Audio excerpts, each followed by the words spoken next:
You wanted the best. You've got the best podcast. The hottest podcast in the world. The Chris Voss Show, the preeminent podcast with guests so smart you may experience serious brain bleed. The CEOs, authors, thought leaders, visionaries, and motivators.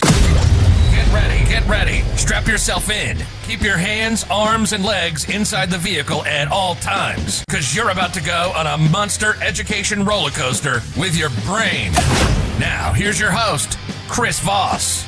Hello, it's Chris Voss here from the ChrisVossShow.com. Ladies and gentlemen, there are only things that makes official. Welcome to the big show. As always, for Chris Voss Show for over 16 years, 2,400 episodes. We're going to turn 17 in August and probably hit 2,500 here about the same time.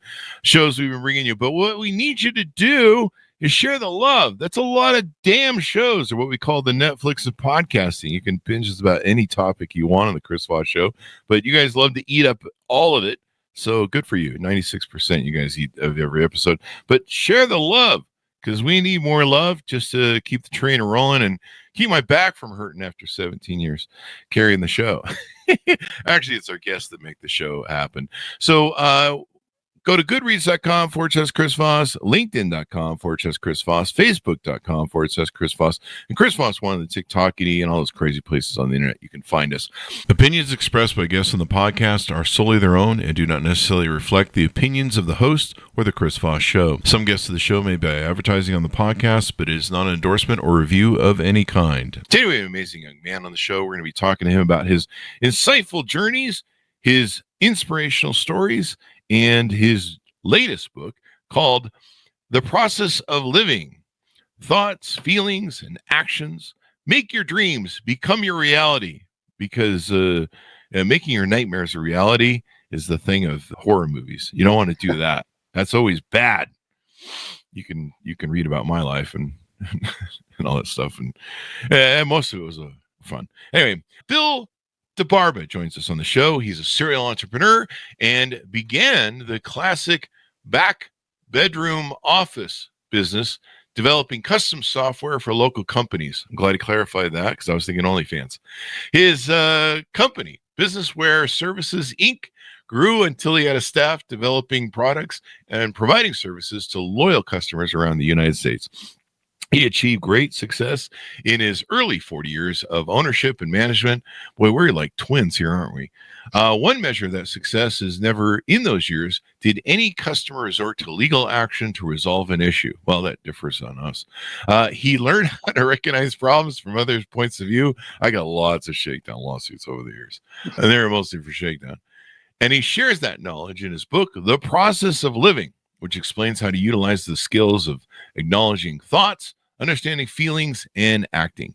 By effectively applying these functions to solve your complex issues, he found the most efficient way to solve problems. He's an accomplished speaker with years of experience, and his knowledge of business and other types of organizations offers the benefit of being able to focus on his objectives.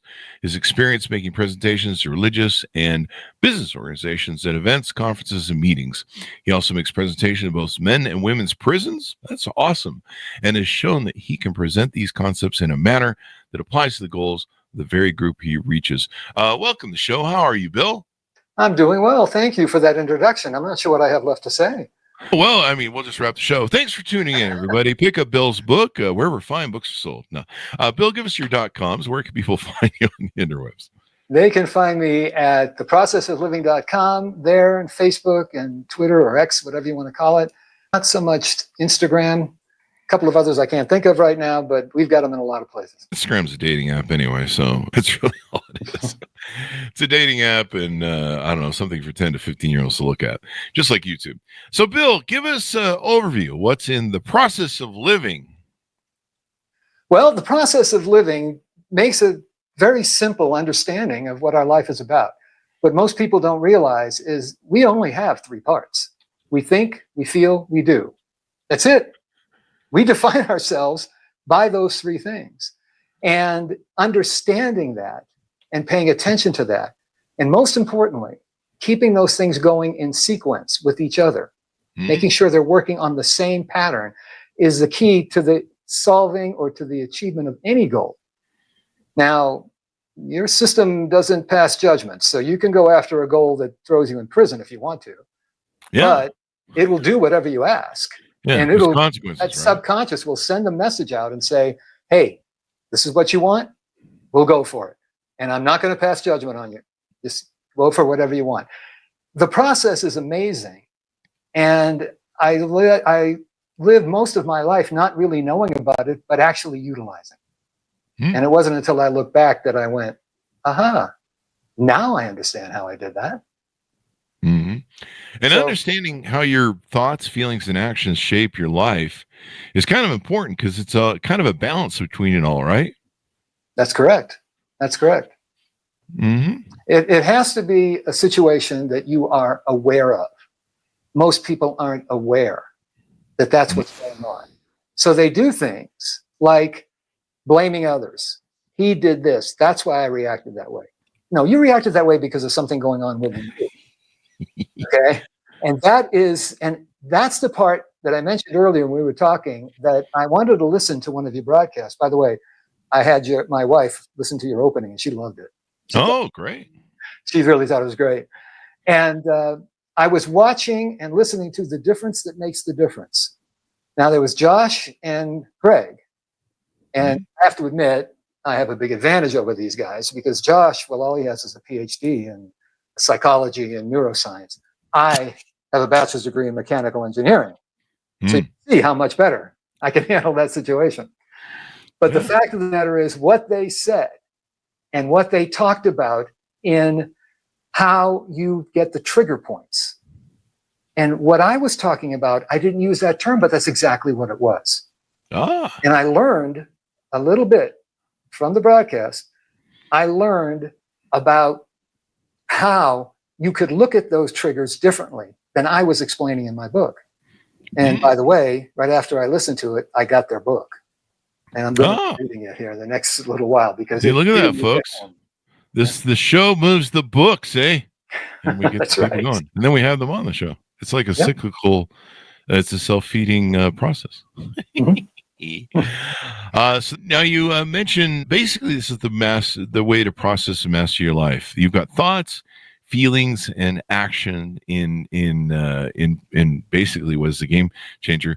Do people need to become self-aware? Is that something that they need? Is this something that can help them become self-aware? Is that kind of? It really is. Yes, it really is. Because, and I said earlier about the blame game, as long as you're blaming somebody else for what's going on in your life, then what you're saying is, they control my life, not me. And until you get that awareness, as you said, then you don't have the opportunity to make the changes that you want. I want to give you a classic example that this really kind of shows how you can get yourself out of sequence. When I had my business, we provided software to the staffing industry and they used it for their payroll and billing. And what happens is if something goes wrong there and they don't make payroll, they're going to be out of business.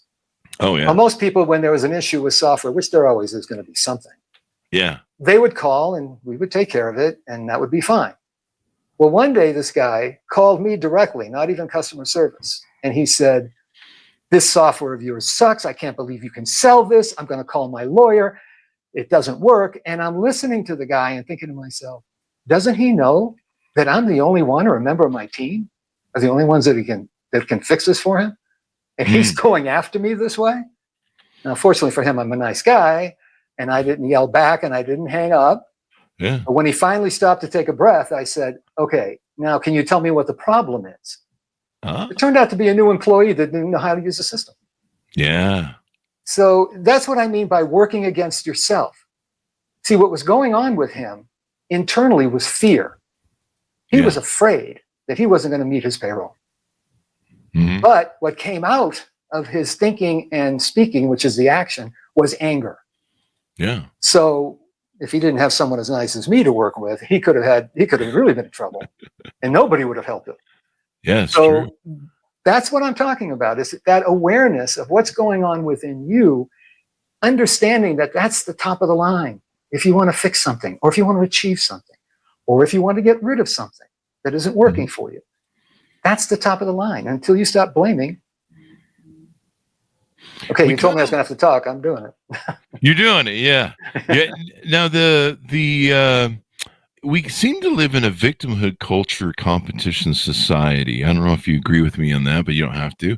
But it seems like everyone's competing to be the biggest victim lately, or at least on social media. And a lot of it's for attention and validation. A lot of it's mating sort of strategy. That's kind of the weirdest strategy ever. But there seems to be this, we've kind of turned into this emotionalism victimhood society. And a lot of people seem to be struggling with taking self-accountability. That seems to be like a kryptonite that many people have in, I don't know, maybe these newer generations. Oh, Chris is picking on the Gen Z again. Anyway, I'm just teasing, folks. But no, it seems like it's kind of like, victimhood. Having a victimhood flag almost seems like it's more of a party time and enjoyment than taking self-accountability nowadays. I don't know what your thoughts are. Well, I mean, listen, you can't go to a gathering of any size and not have somebody bitching and moaning about how they've been mistreated, that they've been treated unfairly, whether it's within friendships or at a job or school or whatever it might be, and never turn in to themselves. The competition is with you. Yeah. The competition is within you. And then where you take that, where you see the improvements, where you see the fact that, hey, I'm getting closer every day to my goals, that's how you win. And how the other person thinks of you is not the factor unless you make it. And plenty of times, like you said, they see the world through their rose-colored glasses, their issues, and a lot of times they're projecting onto you their problem, just like the example you gave of the guy who was freaking out and running in fear and attacking you. Certainly, he was lucky that you found something like you, because some people will just be like, click, fuck you. If you're going to talk to me that way, I'm not going to have a conversation with you. I used to do that when I used to get the CEO, president. There's a customer on the line. He wants to talk to the CEO. My executive secretaries would come in and be like, yeah, someone's hot on the thing. And I would pick up the phone and I'd be like, I understand you have a problem and I'm here to fix it. How can we fix it for you? And they would start the yelling a little bit, and then they'd be like, wait, I don't have to convince him there's a problem, or I don't have to convince him he needs to fix something. He's willing to do it. Yeah. And right away I would go into, okay, so how do we fix this for you? I understand the problem. They kind of brief me, hey, somebody fucked something up in the paperwork. Like you say, it was usually some new employee who doesn't paying attention, or I don't know, too much cocaine or something. When you deal with salesmen, you know how that process goes. Yeah. And so that would really help diffuse the situation, because right away I would let them know that I was going to fix the problem, and I was empathetic and caring about the problem. And so I imagine my voice and the fact that sometimes my voice sounds like I care really helps, And so, yeah, you're right. I mean, but a lot of times people are projecting you. You see these people that go to McDonald's and freak out because they didn't get their chicken nuggets right, or they didn't get a straw. Sometimes they shoot the place up. Don't do that, folks. And you're like, holy crap, you shot the place up, or you beat up some person working a till for minimum wage because, or you threw the food at them because you didn't get your nuggets wrong. And we kind of live in that world where you kind of have to anticipate, some of these people's damage and them coming at you and try and diffuse it. And maybe that's an important thing of understanding your own emotions, like you talk about in the book. Yes, and very much so. A big part of it is, and I go back to what you talked about when you said you were helping somebody, you're trying to help somebody on the phone, and you said, how can we fix the problem? And then they started yelling and finally said, wait a minute, he's going to fix the problem. One of the biggest problems we have in our society, and I'm talking about from a personal level to city, state, federal government, worldwide, is we don't listen. What? There's no, exactly. That's it. You got it. There is no listening. People will start to hear something they don't want to hear, and they shut off everything else that's being said. So there's no room for anywhere to meet. There's no overlap anymore, because I'm going to say this and you're shutting down. I'm not going to get any further with you than this. And I could be talking to my wife. Well, not my wife. Of course, that would never happen. Of course. But I could be talking to somebody in the neighborhood. It could be taking place in all kinds of different levels of government, in businesses. It doesn't stop. And Chris, I'm going to tell you, I really believe that is the biggest single problem we have, not only in our society, but in the world. People are not listening. I would wholesale agree with you. And I think that kind of comes into the whole, I think some of the victimhood competition stuff is a bit narcissistic. And I hate using that term because it gets abused today. You know, only 3% of Americans are narcissistic people. So if everyone you're meeting or dating is narcissistic, you're the problem. Check the mirror. But, you know, people don't listen to each other. And part of it is we've created this narcissistic barking world of social media where I'm going to tell you 24/7 what I think and what I'm doing. And I'm guilty of this too. So I know the deal. And so we're so busy talking. I think a lot of us have lost that listening ability, maybe. What do you think? Yeah, I do. And I think so. And social media has not helped because you can go out and blast anybody. And you could be anonymous about it if you do it right. You can be blasting someone, nobody even knows who you are. And there's no way for them to have a conversation or for you to have a conversation. Yeah. Now, I talk about different levels of communication, and what we do on social media is the worst. Yeah, it hasn't turned out good. It's been one of those things when it first came out, we're like, kumbaya, and everyone's going to get along. It's going to be a better world. And, you know, we saw governments being overthrown tyrannical governments being overthrown. And then tyrannical governments went, wait, we can control this thing. And there's an off button, the internet. And, you know, things change. And now I think it's had the biggest impact on women, you know, and men, but the dopamine addiction that I see where people are walking around with their phones all the time and they can't set it down for, you know, 5 seconds. I mean, they can't. And you're just like, it's just like cell phone zombies just walking around sometimes. And it's the young people more than anybody else. Yeah, it really is. I feel sorry for them because maybe I imagine you, I'm not going to guess your age, but I know I grew up in a world where we didn't have the cell phones. All we had was mom would kick us out of the house every day to go adventure most of the day until dinner. And I don't know, we were throwing dirt clods against the house and chasing gophers and playing in the streets and I don't know, doing bicycling for hours and doing whatever it was that we did. But, you know, we lived in this world without cell phones. I mean, I remember when answering machines come out. That's how old I am, kids. I remember, get off my lawn. Clint Eastwood, that's what I'm becoming in the end. You know, and I remember, yeah, when answering machines came out, and it was such a novelty because you can actually leave a message. You don't have to keep calling the stupid ass number. But yeah, it's a different world now. But you see people that are addicted to these phones. The other thing, it breaks our brains scientifically. The people we've had on the show have talked about this. You know, our brains are used to seeing 3D and gathering information from faces and people in 3 dimensions. And that's kind of how we listen to each other too, is taking in that data as well as the audio. But the 2D presence of the phone breaks our brains. We are not used to it, let alone the blue light and all that crap that hits our brain. Give us a rundown on your experience in life. You mentioned 40 years as an entrepreneur, as a serial entrepreneur. When did you start your first company? When did you get going? And how did that journey come about? Were there influences when you were growing up, et cetera, et cetera? Well, it was actually 40 years with that. Did I say 40 or? You said 4. 4, I'm sorry. Just multiply by 10, you're right on. Probably having a hemorrhage right now. 40. No, actually, I go back to my youth. And I'm a first-generation American. My parents came here from Italy. I grew up in an Italian neighborhood in Lawrence, Massachusetts. I tell people all the time, I think I was about 8 years old before I realized there were people in the world whose last names didn't end in a vowel. I mean, I thought everybody was Italian. And you're going to tell me there's a religion besides Roman Catholic? What, are you kidding me?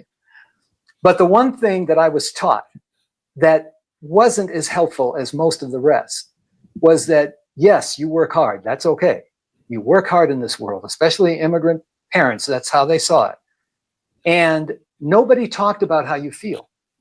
Nobody said a word about how you feel about it. Would you do this? The classic line. Would you do it if you weren't being paid? That wasn't discussed. You work hard, period, end of subject. So when I got my degree and I worked as an engineer for a while and then as a manager, and I was in my late 20s and I still knew it all. And I decided I want to start my own business, but I didn't have the money to live off. So my accountant said, we've got these guys who are ready to kill each other. They own a van conversion shop. Now, I don't know if you're old enough for this, Chris, but this is when in the 70s, the tricked out paint jobs and the foam floors and carpet and seats that looked like they belonged in the living room. And of course, there was the CB radio, you know. The CB radio, breaker. And so that's what they were doing. Now, did I have any interest in this? None, not at all. However, it was a business that was being let down because of the people involved. I could learn about it. I could turn it around. I could get the money I needed to start my other business. No consideration of whether I liked it or not. Well, I was in for some surprises between working with a bunch of guys that were very good at their job, but I could have made more money on the commission on the drugs that were being sold back there. Okay. And then there was a recession that took place that hit the automotive industry. It's when Chrysler almost went out of business. That was another part. And then I was dealing with auto dealerships. Now, my apologies in advance to anybody listening that is an owner or an employee of an auto dealership. But if you think they're bad working as customer, you ought to try working with them as a vendor. Well, at the end of the day, the business went bankrupt within a year and a half. Oh, wow. And I was this close to being personally bankrupt. Mm-hmm. I was married to a lady at the time who was a teacher. We sold the house. We got a much more modest place. And what I really wanted to do was the computer programming. So I got myself a little computer. I sat up in a back bedroom. And this was in the days that you couldn't buy software for your business. You got basically word processing, spreadsheets, and some basic accounting. If you wanted software for your business, you had to have somebody write it for you. And that's what I wanted to do. And for some reason, I found the right people at the right time that challenged my knowledge enough so I would grow, but not so much that I couldn't do it. And what I learned from all of that is success is not just hard work. You've got to feel it. You've got to know that it's yours. You've got to know, again, that same line, you know, I'd do it if I wasn't getting paid, kind of a feeling. That's when you bring in the imagination. That's when you bring in the creativity. Hard work alone doesn't do that. Yeah. And that's how I learned how to be successful in business. Love what you do. Love what you do. You know, I've talked about that ad nauseum on the show. The audience is going to go, he's going to say it again. But it is so true. And when I counsel entrepreneurs, wannabe entrepreneurs on this, I'm like, find something you love. So find something you're passionate about. My first slew of businesses, I love being CEO. I love being the key innovator. I love the responsibility of the buck stops here. I love being the guy. But the businesses that I went into were just businesses of necessity. That there were investment vehicles that came forward in time, and I didn't love them. And it was so hard to show up to work. You know, at one point where I was running 3 different companies at the same time, and always starting little side projects, and I would get bored. And I didn't love any of them. And it got really hard, and we made a lot of fucking money. The kind that most people wouldn't imagine that it would be hard to show up for work every day at, but it did. I mean, after decades of doing it, or a decade or 2 of doing it, you know, it got hard. And now I do something I love. The podcast is one of them. I love interviewing people. I love talking to people. I love doing the show. It's the one thing I found after 57 years that I love doing. And it makes it so easy. You know, it's just, I don't think of it as work. And the waking up in the morning part is probably the hardest part for me. I have to wake up and face the world. But no, you're right. That having that juice for something you love, you know, makes it a whole lot easier to wake up in the morning and do it. And I tell entrepreneurs, you know, they'll try and jam themselves into, well, maybe I should franchise Subway sandwiches or something. You know, there's nothing wrong with that. It used to be a great business 20 or 30 years ago. But do something you love. Because you're going to get really tired of those submarine sandwich orders after a while. How many footlongs can you make before you get tired of it? I mean, just look at what happened to Jared. Anyway, that's a joke, a dark joke, folks. Anyway, but yeah, you hit that right. And so you found that in your travels too, it sounds like. Yeah, I mean, it was an experience I had to go through. It's almost like, and I really believe that when you make a decision, you really want something, your subconscious will take you on the route that you need to go, but it might not be a straight line. It might take you through areas where you need to learn, you need to experience before you can be successful in whatever it is that you want to do or accomplish. And that's what happened to me. Yeah. And you bring up a good point there. I wouldn't have found what I love without going through the journey I did, because I can sit here on this podcast, and one of my great talents that a lot of people don't have is I can talk about just about anything and everything. And then, of course, having so many amazing guests like yourself on, I've learned so much from them. I can pretty much talk about anything and everything, at least within, reason that I can be dangerous. Or I just, at least I'm not stupid where I'm like, I don't know what a widget is. But, if you do certain things like, I don't know, physics, you'll probably lose me in algebra. But I can hang in there, swing at the bat. And, but, it is interesting how our journeys of life, we learn a lot of stuff. And you're like, I'm never going to use this fucking anywhere. Steve Jobs famously quit college, and he kept going back to college for, I think, 1 or 2 classes. And one of them was typesetting. And he was just fascinated with fonts and all that sort of stuff. And I don't think he really knew how he was going to use it. He just liked it. And, fonts and typesetting and being able to write with word processors was the foundational success of the Apple computer. And so, he talks about this in a famous college speech most people can Google. And, just an example of a lot of the stuff you learn in your journey of life. And this is why we talk about the stories on the Chris Voss Show of Life. There it is. So 40 years of being a serial entrepreneur. I've been a serial entrepreneur since I was 18. And that's when I started my first company. So I'm 57 now. So do the math there. I'm almost pretty much 40 years. I got you. I'm behind by 1 year or 2. So, what are your thoughts on encouraging people to become entrepreneurs over, working for the man per se? Well, it's not for everyone. I mean, it's not a required or a better than ambition than something else. You could be creative working in an environment as long as you love what you're working. You don't have to be the head person. In fact, there's a lot of people who don't want to be the head person. They want to focus on whatever it is, whether it's teaching, whether it's guidance as a psychologist, whether it is any number of different things that you're doing in the world that's making a contribution. In some cases, being an entrepreneur works best for that. In other cases, it may not. You may not want to get caught up in all of that. Yeah. I will tell you this, though, if you pay attention, if you have a passion for something and you focus on that passion without worrying about the dream killer question, the dream killer question is how. I don't see how this is going to happen. Okay? Don't worry about the how. You just stay focused on what you want as the goal. And I went through this experience. I was in Air Force, stationed at Luke Air Force Base in Phoenix. It was the tail end of the Vietnam War. And I was supposed to stay in there for 4 years, but they were bringing people back home, and they let me out a little bit early. But there was a recession going on because the defense industries were in a situation where they weren't selling the product anymore. So, and I'm an engineer, which puts me in that particular meld. I couldn't find a job. So I went back to Massachusetts where I had a job before I was in the military, which they had to give back to me. Oh, really? But I said, oh, yeah. Yeah. At that time, if I went into the military and I came back directly, they had to give me a job. So I worked as an engineer in that area on some new technology, and they taught me it. I didn't ask for that department. They just sent me there. But I had a 5-year plan. I was going to gain some experience. The economy would shift back. I knew it would. And I was going to go back and start applying for jobs. Now, I knew I was going to be back here. I knew it. There was no question.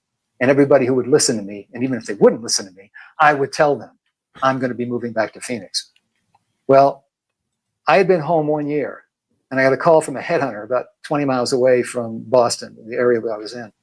Mm-hmm. And he said, I want you to talk to these people. They might be able to use you. And I said, okay, why not? So I went to meet with them, and we had a meeting. And the first question they asked me, are you willing to relocate? And I said, well, that depends. What are you talking about? He said, well, the plant we need you in, guess where? Phoenix, Arizona. Yeah. Wow. 1 year, my 5-year plan, 1 year. I thought it was a coincidence. Now I know it isn't. I put the energy in, and the universe helped me find it. Talk to us about some of the offerings you have on your website, some of the things you do there. I know you do some speaking and some other things.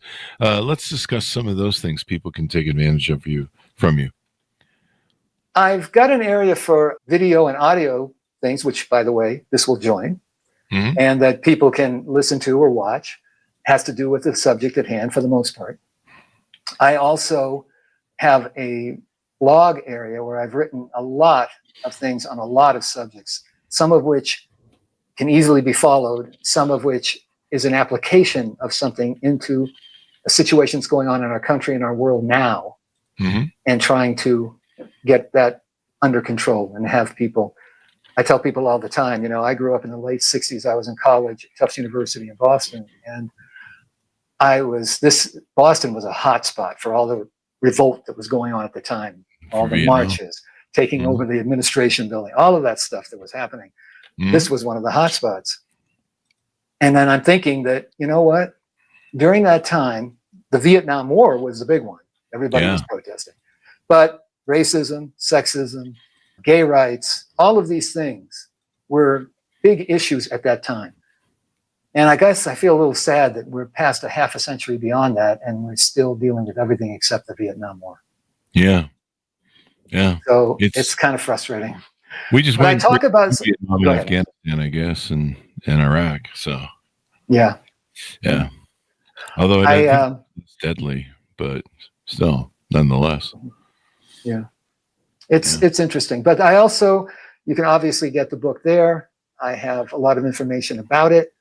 I give you a place to hit if you've got a need or a desire to have someone speaking on these kinds of topics, which are becoming more and more popular to bring out.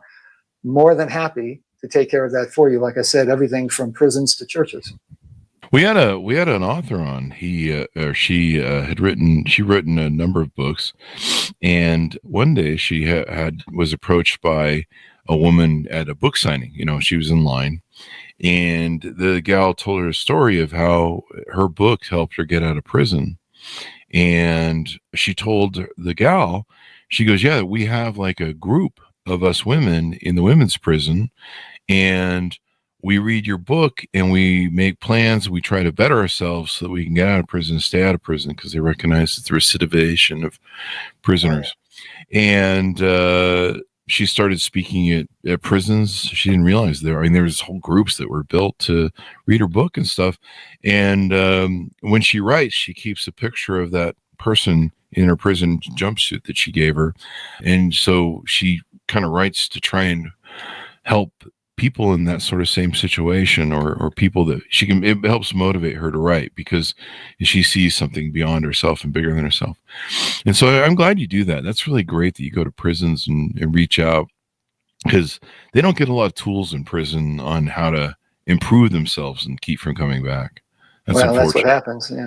One of the areas that I worked with is they called the Second Chance Program, and they had a group that they felt had the ability to go on beyond and not come back. And they would help get them moving along. And what impressed me when I first interviewed for this, the CO that I was talking to referred to his clients. And I'm like, what is he talking about? What clients is he referring to? His clients were the prisoners. He was there to serve them. And that was the attitude he had.